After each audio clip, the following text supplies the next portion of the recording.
네, 안녕하십니까. 2020년 3월 13일 금요일 코로나19 브리핑 시작하겠습니다. 1월 20일 첫 확진자 시작으로부터 54일째입니다.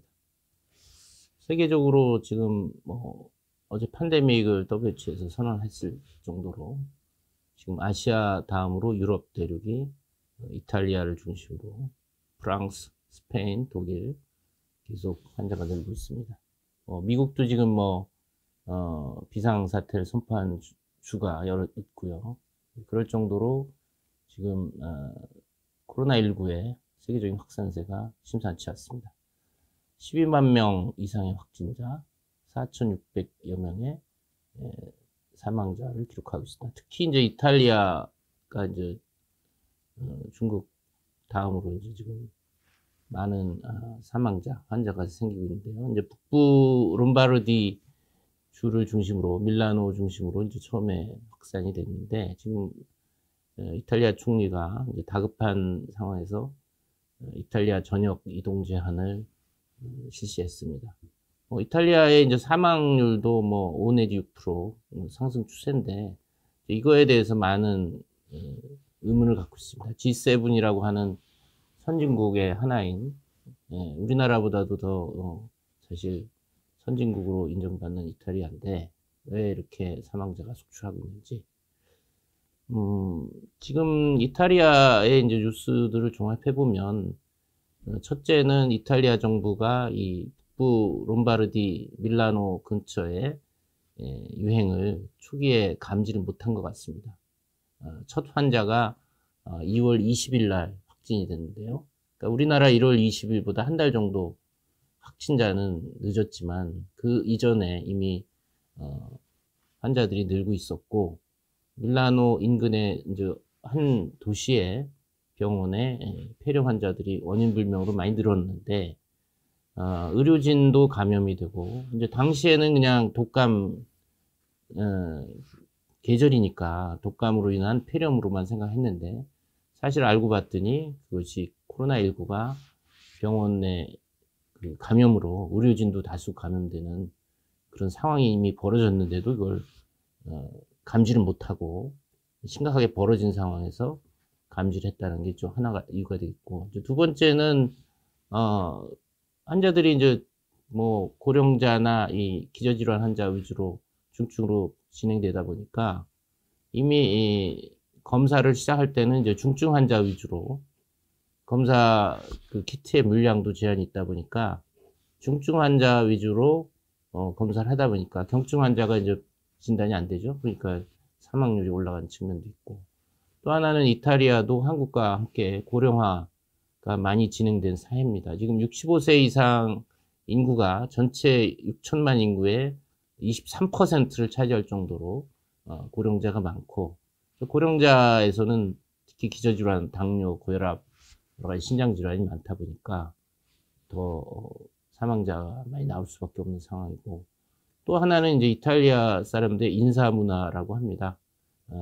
사람 만나면 서로 포옹하면서 양보를 부비는 이런 습관, 인사 관행이 또 코로나19 확산에 기여했으리라고 이제 보는 것이죠. 그럼에도 불구하고 이제 의료 시스템, 병원이라든지 병상 이런 것들이 부족하다 보니까 우한의 사태 비슷하게 이제 제대로 입원 치료 못 받고 하는 상황이 겹치면서 이렇게 사망자가 속출하고 결과적으로 사망률도 올라가게 되는 그런 상황이 됐다라는 소식입니다. 우리나라의 어제 0시 기준으로는 114명이 늘어서 7,869명. 전날 200명대로 올라갔던 것이 다시 100명대로 내려갔습니다. 격리 해제 45명 늘었고 이제 여기서 유념해야 될 것은 사망자가 60명에서 6명이 늘어서 66명. 10%가 는 거죠. 우리가 지금 신규 확진자 수는 100명 선으로 감소됐지만 역으로 반면에 사망자 수는 속출하고 사망자 증가율, 그러니까 사망률도 증가하고 신규 사망자가 늘다 보니까 전일 대비 사망자 수의 증가율이 10%라는 거죠. 그러니까 이런 부분에 이제 우리가 지금 중환자 치료에 소홀하지 않나. 그리고 아직도 격리 중인 분이 7,400명 이럴 거고, 이제 검사 중인 건수가 17,000건이다 이런 얘기를 드립니다. 그리고 지역별 뭐 현황은 뭐 서울 구로구 콜센터 집단 발병이 이제 100여 명이 넘었지 않습니까? 그러면서 서울이 대구, 경북 다음으로 많은 212명, 그 다음에 이제 경기도 178명, 지금 충남도 114명, 심상치 않은, 또 세종시가 지금 또 늘고 있습니다. 그래서 이렇게 코로나19의 이제 증가 추세는 완화는 됐지만, 사실 이거는 신천지의 양성률이 이제 높았고, 신천지 검사 끝나면서 오히려 저변에 있던 지금 지역사회 감염의 실태를 그대로 보여주는 현상이다, 이렇게 말씀드리면 되겠고, 지금 이 일일 확진자가 이제 100명선, 200명선, 100명선 이렇게 등락을 하고 있는데, 이것이 이제 수도권에서 폭발할 가능성이 있겠다. 지금 그 구로 콜센터의 그 집단 발생이, 이분들이 수도권에 출퇴근을 아침 저녁으로 하면서 거기에 노출된 2차, 3차 감염자가 늘어나는 순간 이것이 상당히 이제 지금 잠재적인 환자 증가의 요인이 되고 있다, 이 말씀드리겠습니다.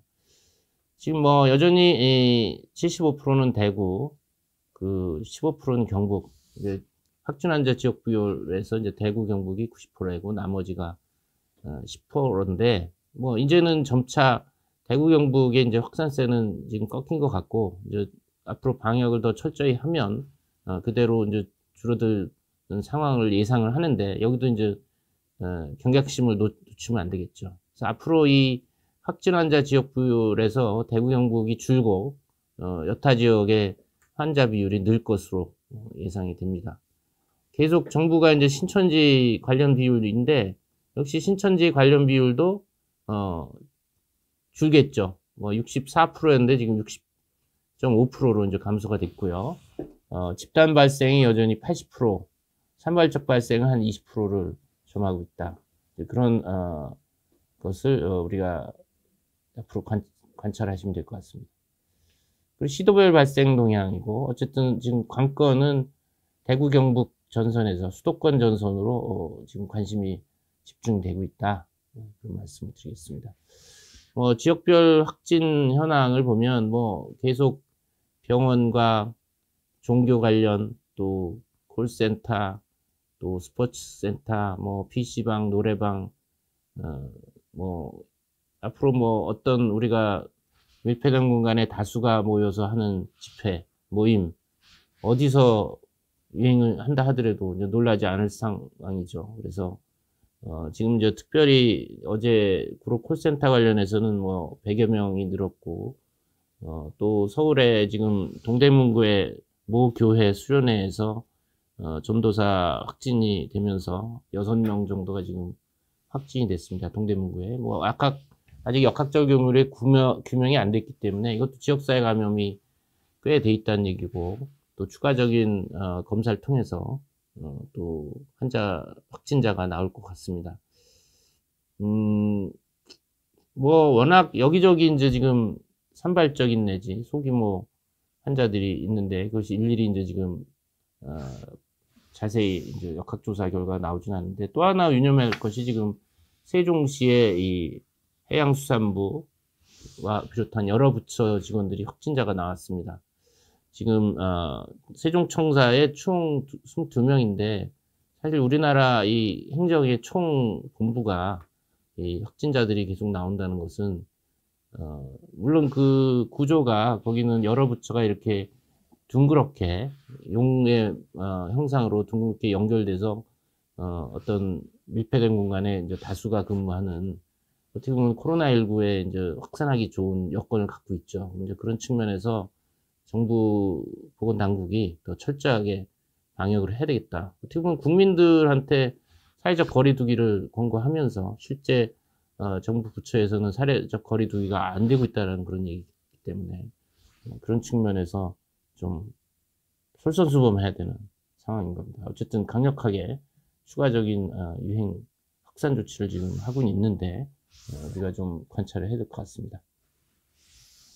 그리고 어제 이제 수도권에서 내국인으로 첫 사망자가 나온 것이 분당 재생병원에 입원했던 암 환자인데, 수도권에서 이제 몽골인이 첫 사망자가 있었고 내국인으로는 첫 사망자라고 합니다. 그동안 대구 경북에서 다수 확진자가 나오면서 그 중에 거의 대부분 지금 사망자가 대구 경북에서 나왔는데, 앞으로 수도권에 이제 환자가 늘게 되면 또 고위험군인 고령자 기저질환 환자에서 사망자가 이제 나올 수 있다라는 것을 어떻게 예방하느냐 해야겠다 그런 얘기고, 충청남도에는 이제 천안식 줌바테스트 관련해서 이제 100여 명을 넘었고, 지금 서산의 이제 대산화학단지에 모 회사의 이제 그 연구소 직원이 확진이 됐습니다. 이 경우도 역학적 연결고리가 없이 발견됐기 때문에 더 두려우게 바라봐야 되는 상황인데, 이런 환자 하나하나가 노이즈가 아닌 시그널,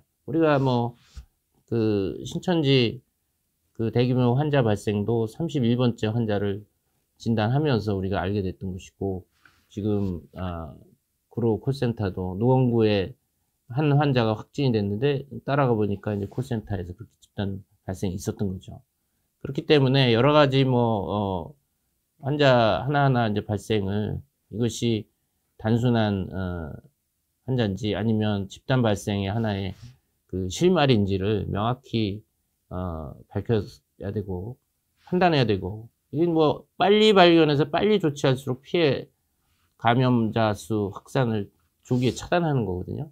그래서 조기 발견, 신속 대응, early detection, rapid response가 지금 키워드인데, 그런 측면에서 이런 환자 하나하나의 이제 발생에 대한 평가를 냉정하게 하고 신속하게 대응을 해야겠다. 지금 충청북도도 괴산, 지금 이제 농촌에서 환자 발생이 예사롭지가 않습니다. 그러니까 지금 충청북도 산골인 괴산의 장현면 마을의 주민들, 그 다음에 경상남도도 창녕이라든지 거창이라든지 응양면 이런데 보면은 사람도 많지 않은 시골의 마을에 경로당이라든지 마을회관에서 집단 발생을 하고 있거든요.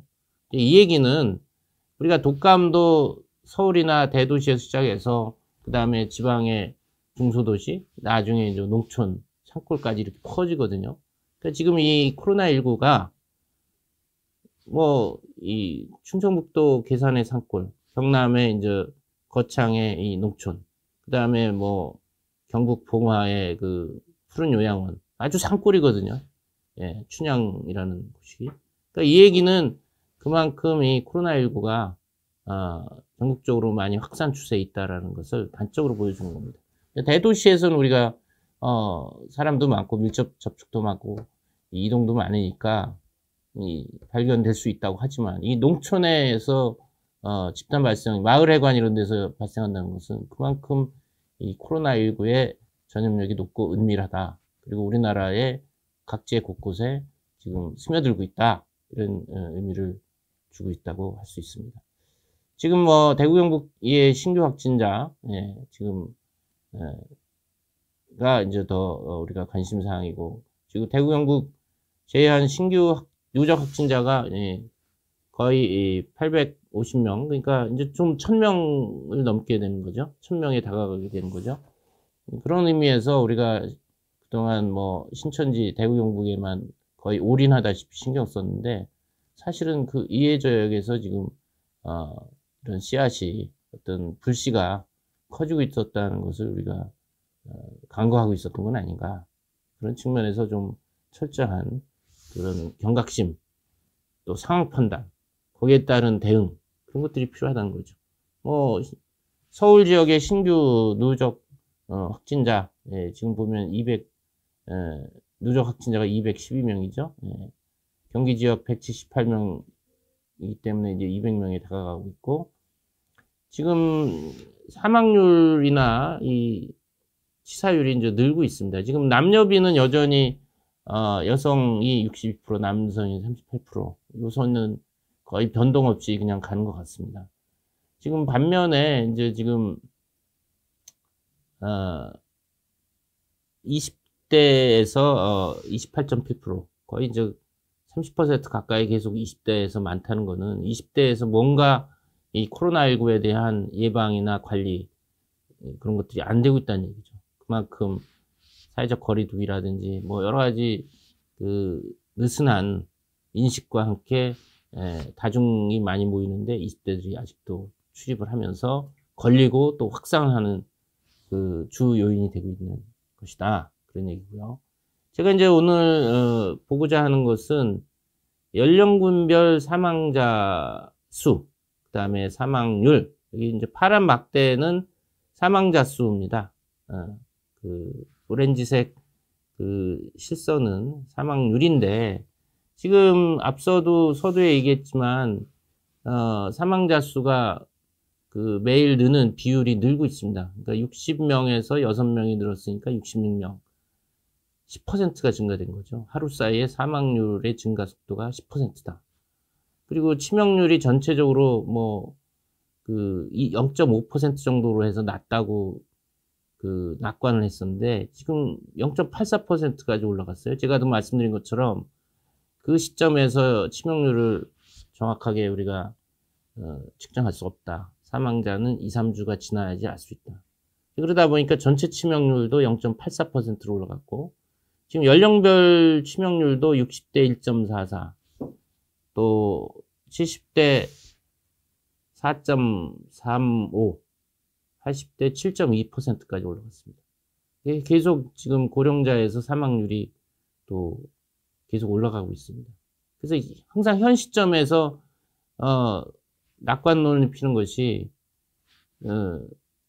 얼마나 위험한가. 이것은 그 유동적이다. 지금 온고잉 진행형이다. 진행형이라는 지금 우리가 뭐 야구, QMR 모든 게임이 끝나서 성적이 나온 게 아닙니다. 지금 뭐 우리가 2회인지 3회인지 뭐 몇 회인지 모르겠습니다. 뭐 1회는 아니죠, 분명히. 지금 뭐 야구 2, 3회 정도 그래서 지금 어떤 코로나19와의 이제 지금 전투를 겪고 있는데 게임이 끝나야지 이제 스코어가 나오는 거죠. 지금 이 코로나19와의 방역에 지금 대응 진행형이다. 그런 측면에서 항상 우리가 낙관적으로 뭐 낙관적인 결과를 얻기 위해서 우리가 최대한 노력하고 그런 희망을 갖는 거 가져야 됩니다. 그렇지만 현재 수치를 가지고 괜찮을 거다라는 것은 방심하는 거다. 오히려 실패를 부르는 것이다. 그리고 야구 스코어에서 뭐 앞서가고 있다 그래서 이 여유 있구나. 그러면 이제 그 역전의 빌미를 주는 경우가 많지 않습니까? 지금 이 중국에서의 이제 중국은 거의 뭐 종식을 선언한다고 할 정도로 상당히 이제 중국은 많이 잡혔다고 합니다. 물론 중국의 이제 숫자 발표를 그대로 액면 그대로 받아들여야 할지는 미뤄두고라도 중국의 그 코로나19 확산세가 확연하게 줄었다는 걸 우리가 인정할 수가 있죠. 그래서 중국에서의 이제 사망률을 연령별로 보면 80세 이상이 14.8%, 거의 15%였습니다. 우리가 지금 7.2%니까 진행형이라고 그랬죠. 아직 안 끝났다고 그랬죠. 올라가고 있는데 중국의 80대 사망률보다 반이죠. 50%. 이거 증가 추세이기 때문에 앞으로 좀 추이를 우리가 봐야 되겠고 지금 70대 사망률도 우리가 4.35%인데 중국이 8%죠. 이 중국의 이 자료는 7만 명, 7만 2천 명 자료니까 거의 이제 뭐 근사치입니다. 결과의 근사치입니다. 그래서 70대도 우리가 현재 진행형인데 이제 치명률이 한 반 정도 된다. 60대는 우리가 1.46%, 중국이 3.6%. 그러니까 중국보다 반은 좀 안 되죠. 반은 안 되지만 여전히 60대 이상에서 치명률이 지금 증가하고 있다는 점에 유의를 해야 된다. 우리가 일일 환자 수가 뭐 100명대, 200명대 이런 거에 일희일비하고 있을 때가 아니고 지금 돌아가시는 분이 계속 속출하고 있는 이 상황, 제대로 중증 치료가 안 되고 있다는 얘기죠. 뭐 자화자찬하고 낙관적으로 이렇게 할 때가 아닌데 지금 대구 경북에서의 많은 국민들이 투병 중이고 또 확진자 중에 뭐 1000여 명이 집에서 입원 대기를 자가격리 중으로 있고, 또 의료진은 뭐 마스크가 부족해서 사투를 벌이고 있는데, 지금 뭐 그런 것들은 상당히 이제 힘 빠지게 하는 거죠, 현장의 의료진들을. 그 다음에 이것은 이제 확진자의 연령군별 사망률 증가 추세를 3월 4일부터 12일까지 선그래프로 날짜별로 지금 해본 겁니다. 지금 여기서 이제 빨간 선이 3월 12일 어제 가장 최근 것인데, 여기 보시면은 뭐 50대까지는 큰 차이가 없어요. 하루하루 최근 뭐 열흘 가까이 사망률이 비슷합니다. 그렇지만은 60대부터 80대까지는, 특히 80대 같은 경우는 이 사망률이 올라가는 게 그냥 확연하지 않습니까? 눈으로 봐도. 제일 위에 있는 것이 어제 3월 12일 상황입니다. 그래서 지금 계속 올라가는 추세다. 사망률이 60대, 70대, 80대에서는 매일매일 올라가고 있는 추세다. 이거를 어떻게 사망자와 사망률을 줄일 것이냐. 여기에 이제 지금 관심을 보건당국은 좀 신경 써야겠다. 그런 얘기를 드리고자 합니다. 뭐 이것은 뭐 연령별 확진자 사망자 분포인데, 계속 보여드렸던 추세를 여전히 보여주고 있습니다. 자, 마지막으로 이제 다시 한번 이제 지금 많은 분들이 서울, 경기 수도권에 구로 콜센터를 지금 뭐 집단 발생이 이제 102명인가요? 그리고 그분들이 수도권을 전철이나 버스, 대중교통에서 출퇴근하면서 이 노출자가 이제 불특정 다수가 많이 있습니다. 뭐 그 역학조사 할 수가 없죠.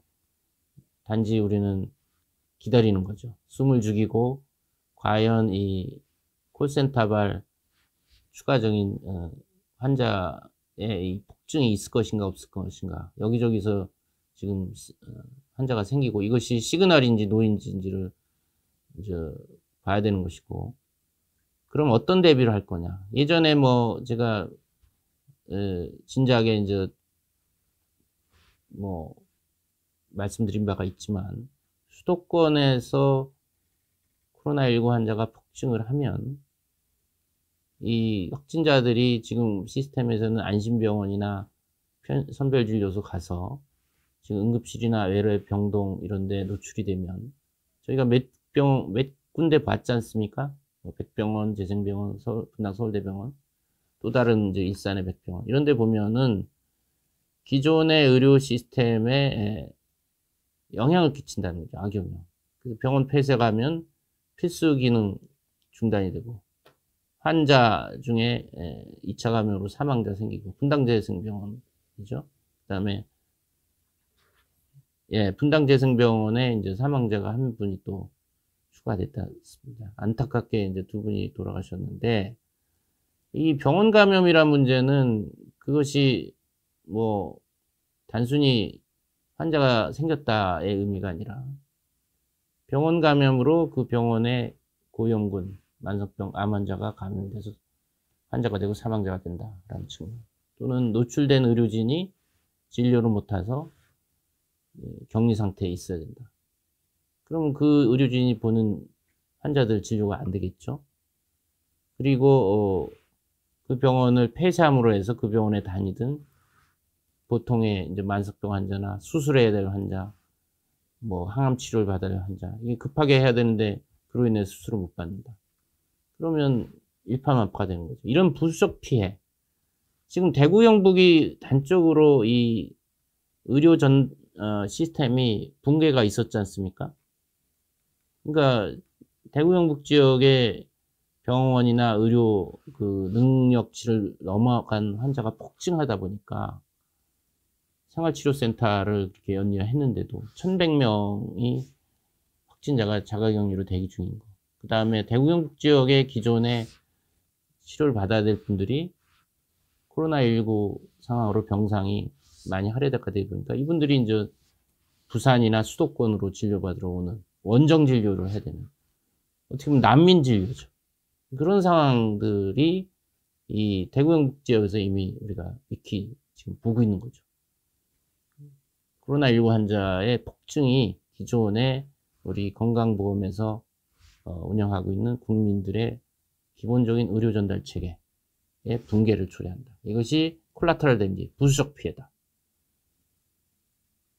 그러니까 지금 수도권에서는 대구경 지역은 생활치료센터라든지 수도권의 의료진이 가서 지원도 해주고 또 병상이 부족하면 수도권이나 다른 경기권 다른 지역의 광주에서도 중증 환자를 받아줬지 않습니까?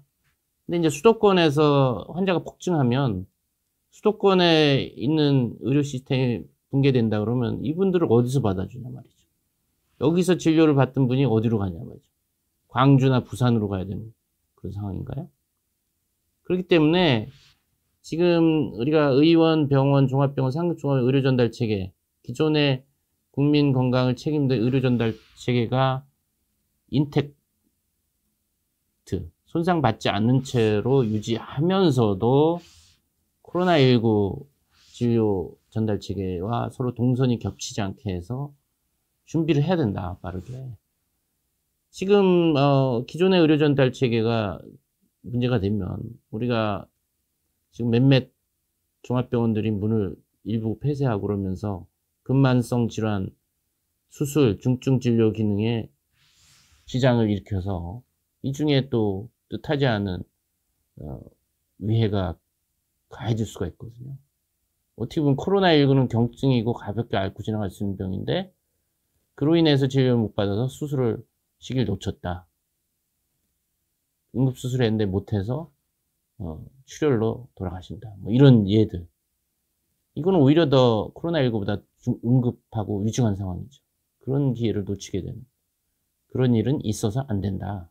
그렇기 위해서 대비를 해야 된다. 이게 이제 제가 진작에 보여줬던 지금 우리가 피해 감소, 미티게이션 전략을 한다고 했지 않습니까? 뭐 2월 23일 심각 단계를 올리면서 지금 20일이 됐죠. 그래서 이거에 대한 준비가 돼 있느냐, 수도권에. 지금 우리가 이렇게 환자가 폭증하고 정점을 향해 치닫고 있는 지금 와중에 있다고 보는데 지금 우리 의료 시스템의 최대 역량이 이 선이다. 중간선이다. 그러니까 뭐 병상 수나 의료진 수나 의료자원이나 모든 총합으로 최대의 코로나19 환자, 기존의 의료 시스템에서 환자 보는 능력의 가외로, 익스트라로 지금 코로나19 환자를 우리가 감당할 수 있는 시스템이 이 점선까지다. 근데 이 점선을 넘어서 폭증하게 되면 아까 말씀드린 콜라테럴 데미지, 부수적 피해로 기존 의료 시스템의 기능에도 장애를 초래해서 뜻하지 않은 근만성 환자나 수술 환자, 항암 환자들이 제대로 치료 못 받게 되는 불상사가 생길 수 있다. 이걸 막기 위해서 지금 서둘러야 된다. 뭘 서두르냐. 이렇게 환자의 증가세를 늦추고 정점도 낮추고 하는 이 전략이 이제 미티게이션, 피해 감소 전략인 거죠. 환자 발생 속도를 늦추고 환자 수를 정점을 낮추면 우리가 지금 서지 캐패시티, 우리나라 의료 시스템에서 최대 할 수 있는 환자 진료할 수 있는 역량치 밑에서 피크가 낮게 그 고비를 넘어가는 거죠. 우리가 뭐 에베레스트 산을 넘는 게 아니라 우리 서울 시내 한복판에 있는 남산처럼 나지막한 우리가 뭐 그리 힘들이지 않고 그 등산도 하고 내려갈 수 있지 않습니까? 이런 식으로 만들어야 된다. 이게 무슨 백신이 있으면 가장 좋겠죠. 그럼 백신은 뭐 미국에서도 적어도 18개월 걸린다. 미국 국립전염병 면역연구소 소장 앤토니 파우치가 이제 그렇게 얘기를 했죠. 트럼프가 18개월 너무 늦다. 올해 내로 만들어라. 이렇게 얘기했을 정도인데 사실 그게 가능할지는 모르겠습니다. 그래서 어쨌든 간에 이 지금의 방역 플러스 사회적 격리가 철저히 돼야 되는데 뭐 지금 학교를 뭐 지금 개학을 미뤄놨죠. 23일까지 미뤄놨나요? 그러니까 지금 며칠 안 남았어요, 지금. 이 개학 연기를 더 미뤄야 될지 아마 교육부는 고민할 겁니다. 근데 문제는 사회적 격리가 지금 철저히 안 지켜진 거죠. 우리가 뭐 학교가 개학을 연기했어도 학원에서 계속 수업을 듣거나 또 뭐 직장이나 이런 거를 뭐 유연근무제하고 뭐 그 재택근무하고 아무리 했지만 콜센터에서는 계속 무관하게 계속 근무를 하다가 일이 터졌고 지금 뭐 우리가 뭐 저녁에 이제 오늘 저녁도 봐야겠죠. 오늘 불금으로 해서 클럽이라든지 그 술집이라든지 뭐 이런데 얼마나 붐빌지 안 지킨다는 거죠 지금. 그러니까 아무리 한쪽에서 열심히 해도 일부에서 안 지키면 이거 밑 빠진 독에 물 붓깁니다.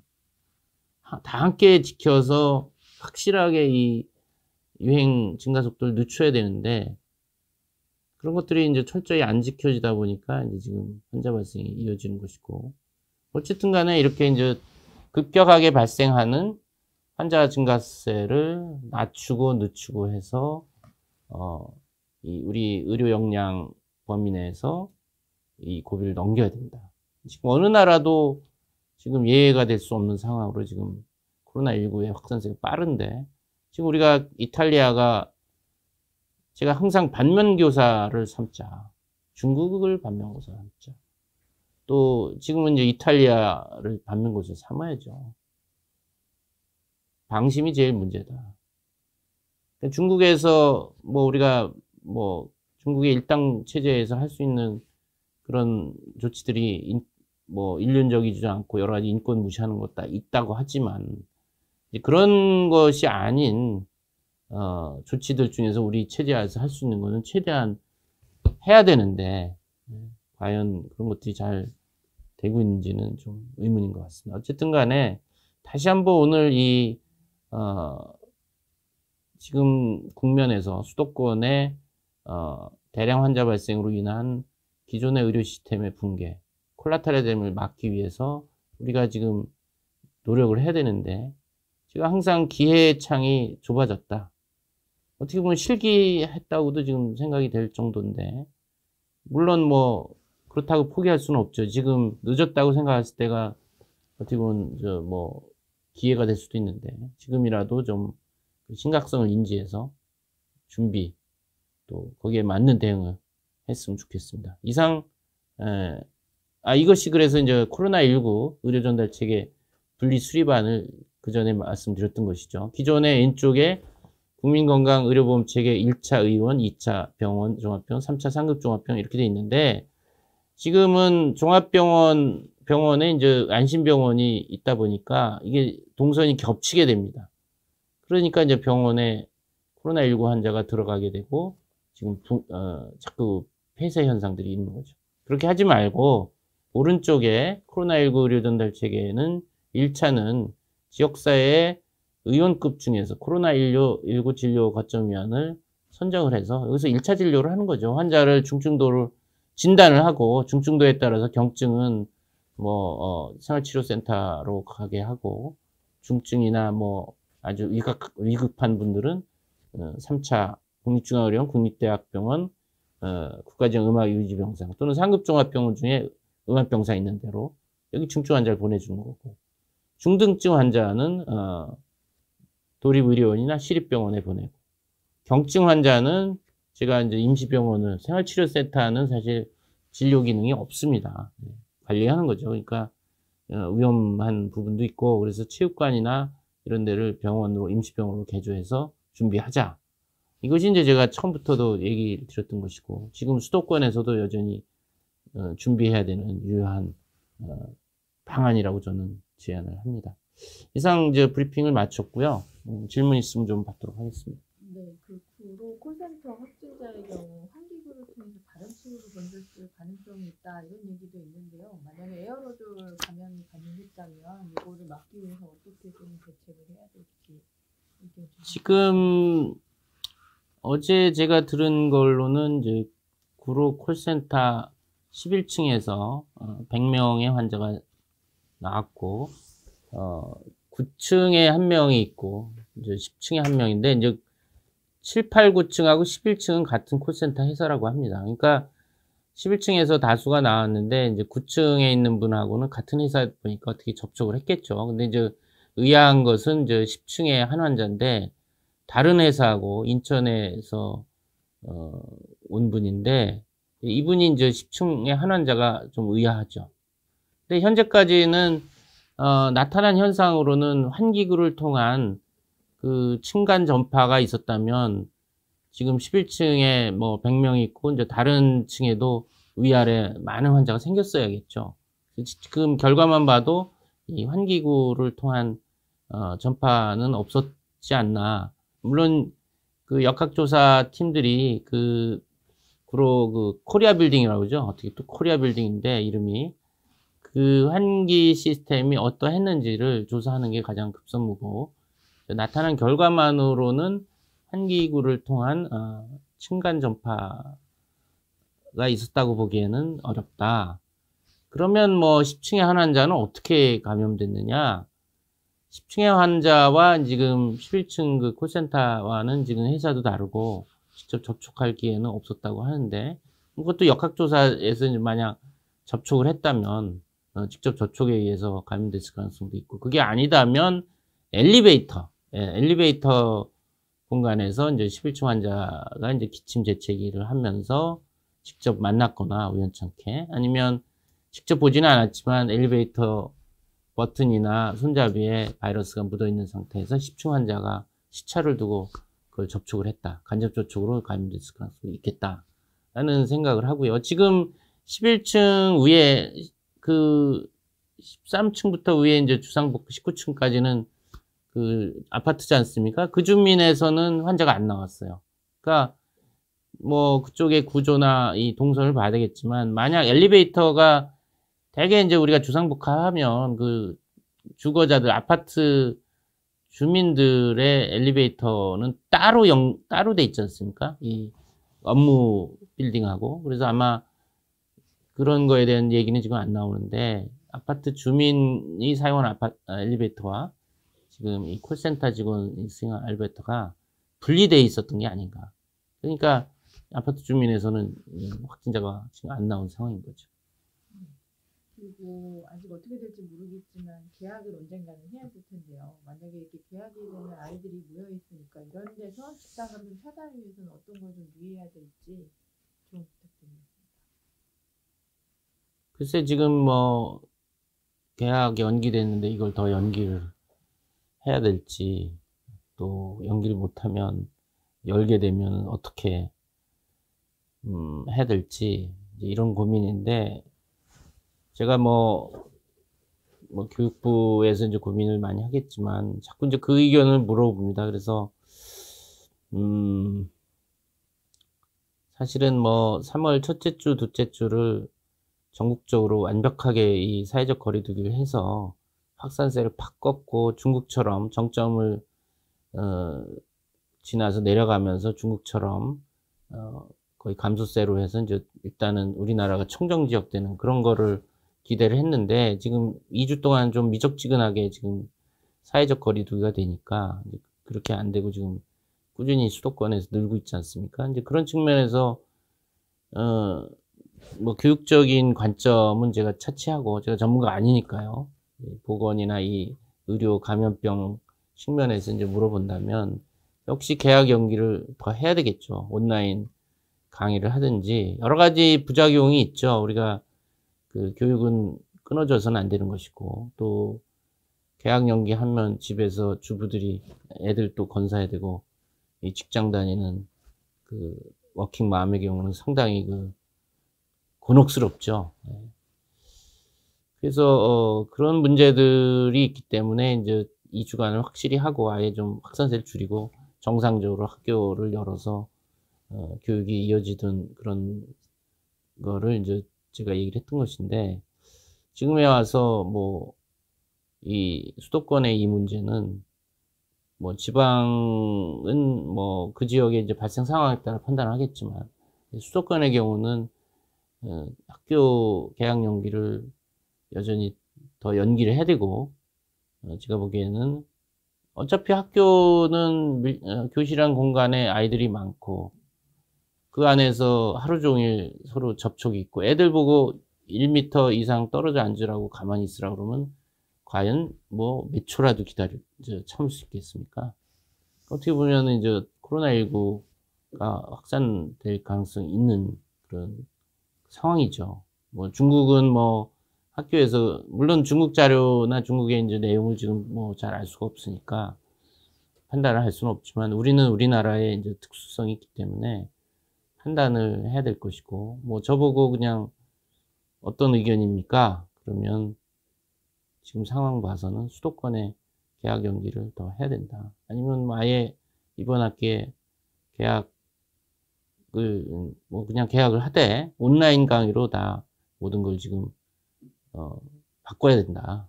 그런 얘기인데 그로 인한 고민이 많겠죠. 네.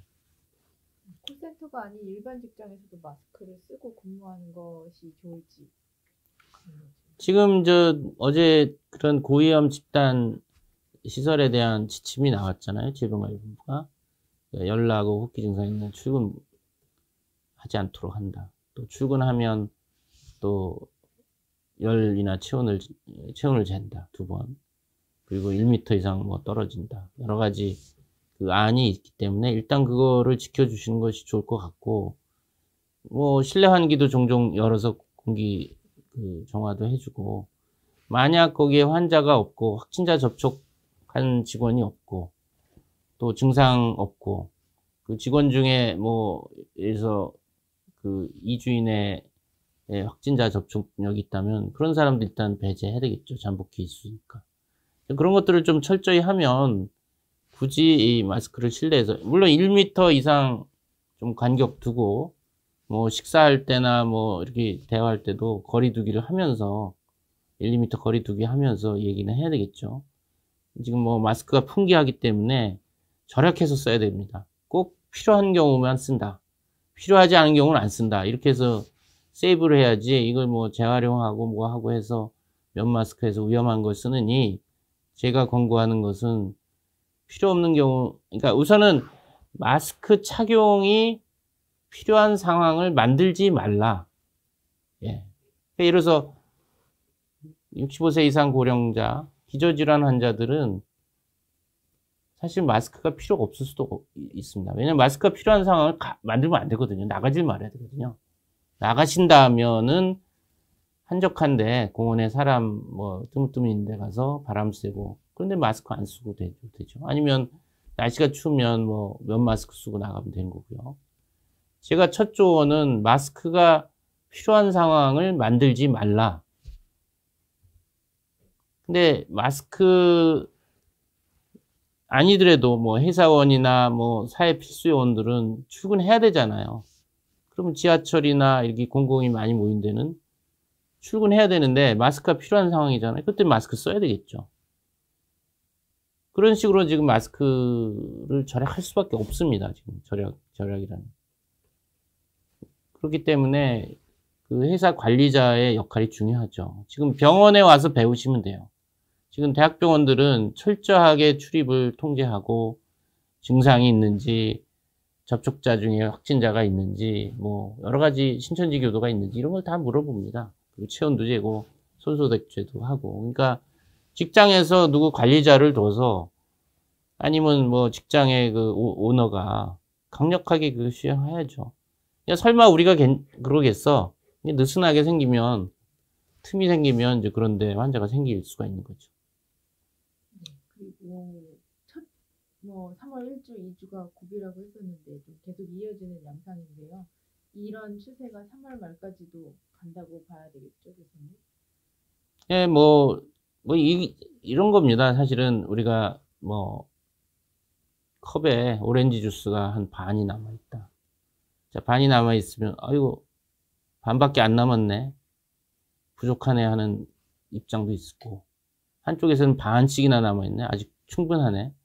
이런 입장이 이제 보는 관점이 다릅니다. 지금 일단은 뭐 제가 보기엔 전체적으로 대구 경북 지역의 확산세가 꺾인 거는 좋은 측면이죠. 그동안 많은 노력을 해서 특히 신천지 중심으로 많은 환자들 확진하고 하면서 발견됐던 부분이 지금은 이제 거품이 빠지면서 실제 시민 사이에서 환자 수 발생이 지금 대변하고 있는 거죠. 이게 좋은 측면입니다. 그렇지만은 또 수도권에 지금 콜센터 발생, 또 그리고 지금 뭐 앞서 얘기한 동대문구의 교회라든지 또 뭐 여러 군데 지금 강남이라든지 여러 군데 지금 우리가 이제는 언급도 안 하는 산발적인 케이스들이 있단 말이죠. 그래서 이 수도권의 이 상황을 보면은 일촉즉발의 상황이고 아직 안심할 단계는 아니다.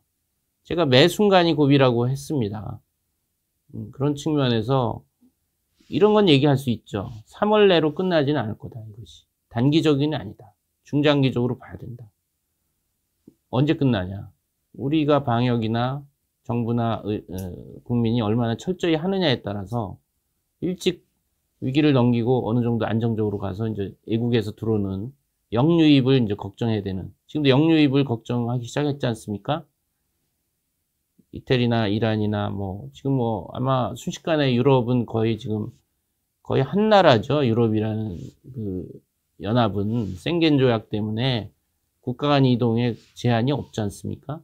그러니까 유럽은 지금 뭐 하나의 대륙으로서 그 확산세가 아주 빠르게 진행되고 있죠. 그래서 사실은 문제는 이제 이런 긴장과 이 손 씻기와 이런 거를 쭉 유지하기가 어려운 상황이라는 게 지금 문제인 겁니다. 그래서 제가 뭐 회사라든지 장사라든지 뭐 술집이라든지 이런 데도 먹고 살아야 되죠. 그러니까 어떻게 보면은 이런 데를 가지 마라 하는 것도 상당히 고통스러운 거죠.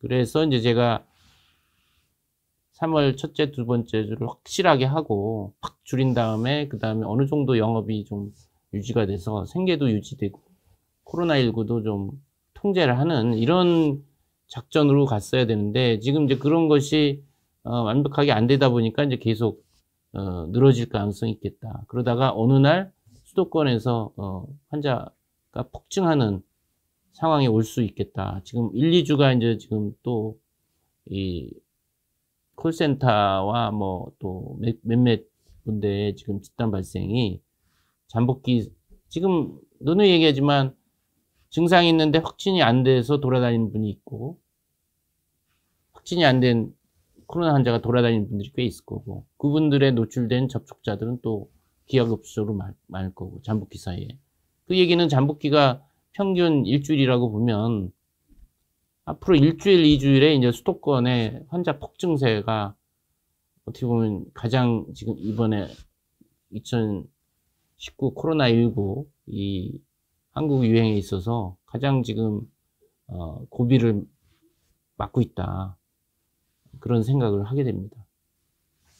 그리고 어제 경산에서 이제 자가격리 중에 완치된 케이스가 있다고 하던데요. 그만큼 이제 격리한 사람들은 푹 쉬기만 해도 나을 수 있는 건가요? 네, 뭐 그거는 누누이 얘기했지만 특히 10대, 20대에서는 사망자가 아직은 없지 않습니까? 물론 앞으로 나올 수도 있어요. 네. 전혀 없다는 얘기가 아니고 뭐 10대, 20대도 뭐 암 환자라든지 뭐 면역 저하한 청소년이 있기 때문에 그 중에서 사망자가 올 수가 있는데 대다수는 이제 경증이어서 가볍게 지나간다는 건 사실입니다. 근데 문제는 자가격리가 완벽하게 되면 모르는데 지금 자가격리 중에 확진자가 그 가족에 전파시켜서 가족에서 연이어 속출하는 사례들이 많이 보고되고 있지 않습니까? 그렇기 때문에 확진자를 집에 자가격리하는 건 위험천만이다. 뭐 생활치료시설이 됐든 임시병원이 됐든 입소를 시켜가지고 전염도 차단하고 또 치료도 같이 병행하는 뭐 관찰이라고 할 수도 있죠. 그것이 중요한 겁니다. 지금 이제 개개인은 내가 뭐 10대, 20대 건강하니까 뭐 걸려도 별거 아니니까 심각하게 생각 안 할 수 있지만 본인이 걸려서 가족한테 전염시키고 그 매개체가 된다는 거를 생각하셔야 됩니다. 그래가지고 뭐 조부모님 80대 어르신이 그로 인해 돌아가신다면 본인이 간접살인을 한 거죠. 의도는 없었지만. 그런데 이런 사실을 알고 걸렸다. 그리고 가족한테 안 알리고 아니면 가족하고 그 부주의하게 접촉해서 전염시켰다고 하면 고의까지는 아니지만 인지를 한 상황에서 내가 걸리면 가족한테 퍼뜨려서 위험에 빠졌다는 걸 알고 있는 상황에서 그렇게 했다는 거는 이건 뭐 어떻게 해야 되냐, 미필적 고의라고 해야 되나요? 제가 법률 용어를 잘 모르겠는데 그렇기 때문에 이제 그 말은 맞습니다. 예, 전국공원 사람들은 가볍게 앓고 그냥 지나갈 수 있다. 문제는 또 다른 콜라테럴 데미지죠. innocent bystander effect라고 할 수 있는 무고한 주변 사람한테 퍼뜨려서 그분 중에서 고령자나 만성 기저질환 환자들이 생명에 위독하게 또 돌아가시게 할 수 있는 그런 빌미가 될 수 있다. 그런 점을 좀 명심하면 내가 아닌 내 가족, 타인을 위해서 우리가 지금 코로나19 유행 상황에서 뭐 개인위생과 사회적 거리두기를 실천해야 되겠죠. 그런 걸 염두에 두면 더 주의를 많이 기울이게 되지 않을까 하는 측면에서 제가 자꾸 강조를 하는 겁니다. 그런 반면에도 중증 이상 환자들은 100명 이상을 육박할 정도로 계속 늘어가고 있는 것 같은데요. 이렇게 그 교수님 말씀하시는 사망률에 대한 그런 데이터 그렇게 따라가게 되는 걸까요? 그렇게 되리라고 봅니다. 지금 오늘 특별히 그 매일매일의 연령군별 사망률을 보여드렸듯이 지금 계속 고령자 특히 80대에서는 더 폭이 높게 증가하고 있지 않습니까? 이 증가 추세는 당분간 유지되리라고 봅니다.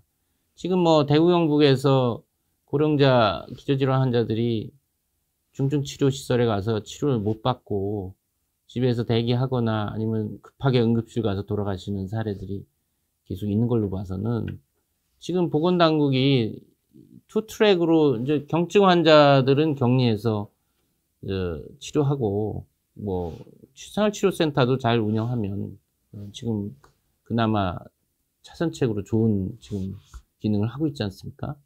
그렇지만 이 중증이나 사망 위험이 높은 고령자 기저질환 환자를 위해서는 특별히 빨리 진단하고 빨리 입원시키고 적극적 치료하는 이 시스템을 가동을 해야 되는데 그런 것들이 잘 안 보입니다, 사실은. 예.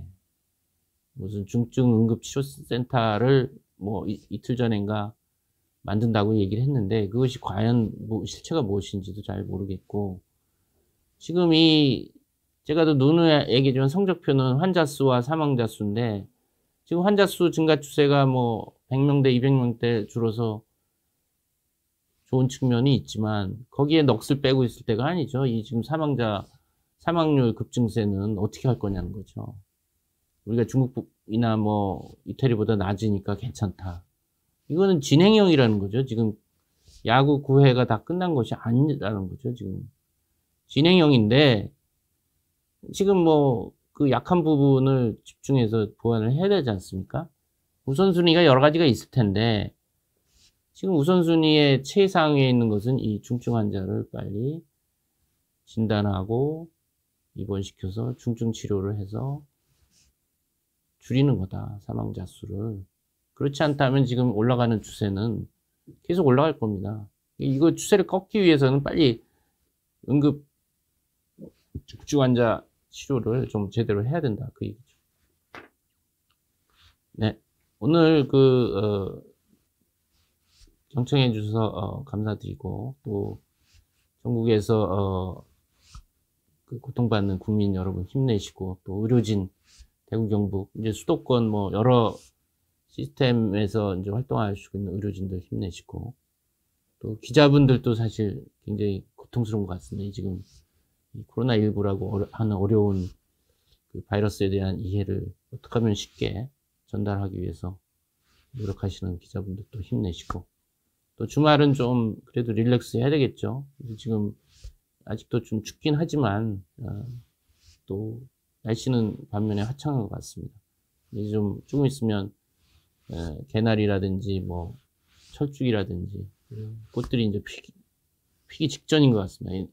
기온만 좀 올라가면 활짝 필 것 같습니다. 이제 그런 또 희망도 가지면서 주말을 좀 릴렉스도 하시고 좀 충전하는 시간을 갖시길 기대하고 다음 주 월요일 날 9시에 다시 뵙도록 하겠습니다.